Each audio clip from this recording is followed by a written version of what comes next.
C'est un total de près de 850 km de pistes qui seront transformées en routes à l'issue de ce projet que Alexis Guissaro a lancé ce mercredi 10 juillet 2024 à 22 km après l'entrée du village Ngouba sur la route nationale numéro 1. Il s'agira de connecter finalement avec de l'asphalte la ville de Mbujimayi au Kasaï oriental à Ngouba dans le Lualaba et avoir pour la première fois l'ensemble de la route nationale numéro 1 asphaltée sur tous ces 330 km. Lors de cette cérémonie mémorable, plusieurs prises de parole ont été enregistrées. Fifi Masuka Saini, gouverneur du Lualaba, a dit la bienvenue aux convives, remerciant au passage le chef de l'État Félix-Antoine Tshisekedi Tshilombo pour ce énième investissement qui va booster la croissance de sa province. Je rends mes hommages le plus déférents à son Excellence Monsieur le Président de la République et chef de l'État Félix-Antoine Tshisekedi Tshilombo,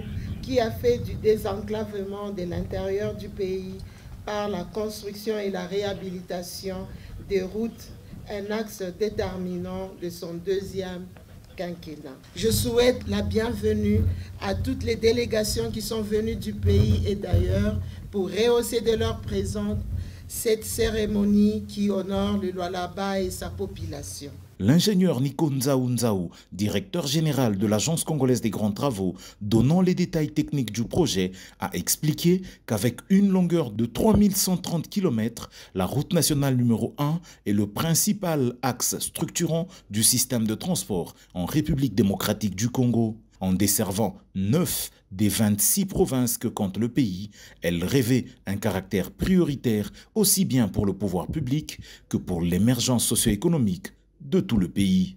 Avec une longueur de 3130 km, la route nationale numéro 1 est le principal axe structurant du système de transport de la République démocratique du Congo.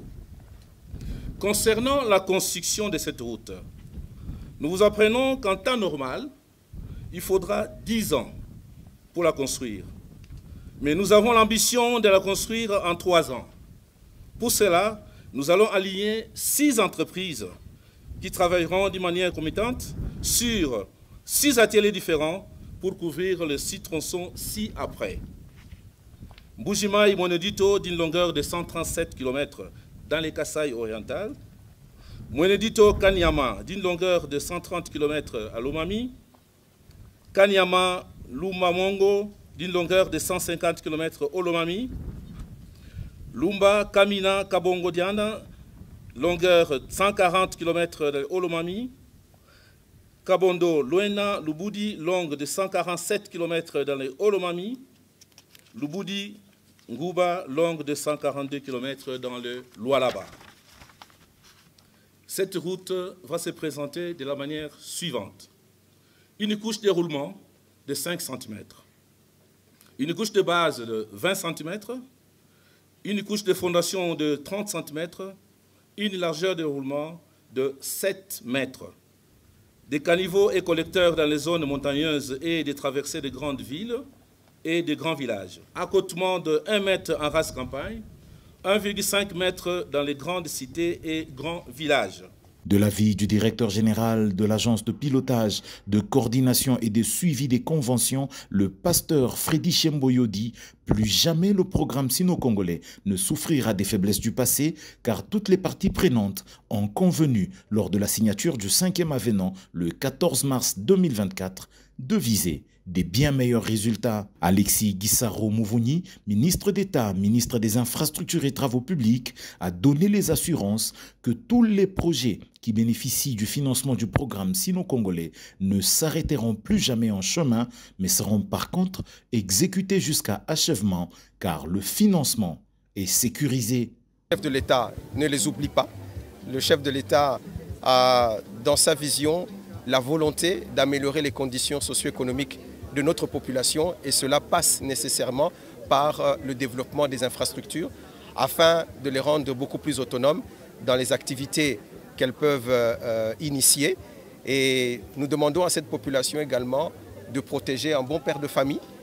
Nous avons demandé à la gouverneure qui a bien voulu nous accompagner dans cette cérémonie qu'elle soit également l'œil du gouvernement par rapport aux travaux tels qu'ils vont s'exécuter mais aussi à toutes les autres structures intervenantes, telles que l'Agence congolaise des grands travaux qui fait le pilotage technique de cet ouvrage, de ces ouvrages, mais également tous ceux qui contribuent à la bonne réalisation et à la bonne fin de tous ces programmes d'infrastructures que nous avons. Il s'en est alors suivi le lancement symbolique des travaux au moyen d'une pelleteuse par le ministre des Infrastructures et Travaux Publics, assisté de Madame le gouverneur de province. Cérémonie précédée de la bénédiction du projet par les autorités coutumières de la région. Pour rappel, le 22 juin et le 3 juillet de l'année en cours, d'autres travaux du programme sino-congolais ont été lancés. Il s'agit des travaux de construction des rocades sud-est et sud-ouest de Kinshasa par le président de la République et des travaux de construction de la route Kananga-Kalamba-Mbouji par le ministre d'État, Alexis Guissaro.